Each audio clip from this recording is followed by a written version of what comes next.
இறையேசுவில் பிரியமுள்ள அன்பர்களே, புனித வாரத்தில் இருக்கிறோம். திங்கட்கிழமை இயேசுவினுடைய கடைசி 7 வார்த்தைகளை நாம் தியானித்து கொண்டிருக்கிறோம். சிலுவையில் கடைசியாக அவர் பேசிய 7 வார்த்தைகள். 2வது வார்த்தை இன்றைக்கு, நீ இன்றே என்னோடு வான் வீட்டில் இருப்பாய் அப்படின்னு சொல்கிறார். லூக்கா செய்தி 23வது அதிகாரம் 43வது வார்த்தை.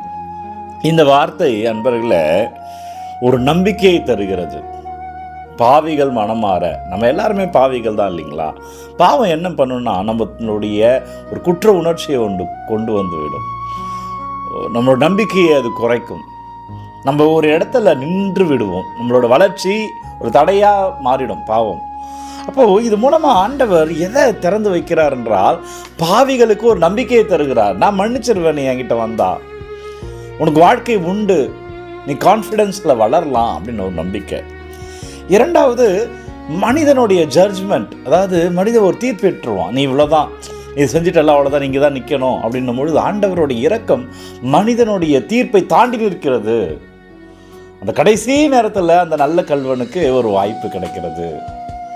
இது மூலமாக ஆண்டவர் என்ன பண்ண வைக்கிறாருன்னா, 3வதா மனம் மாற்றத்துக்காக ஒரு என்கரேஜ்மெண்ட் கொடுக்குறாரு.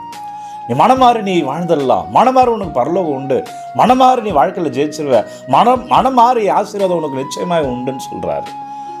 நீ இன்றே என்னோடு வான் வீட்டில் இருப்பாய். அன்பர்களே, இன்றைக்கே நம்ம ஆசீர்வாதமாக இருப்போம். இன்றே நமக்கு மீட்பு, மனம் மாறிடுவோம்.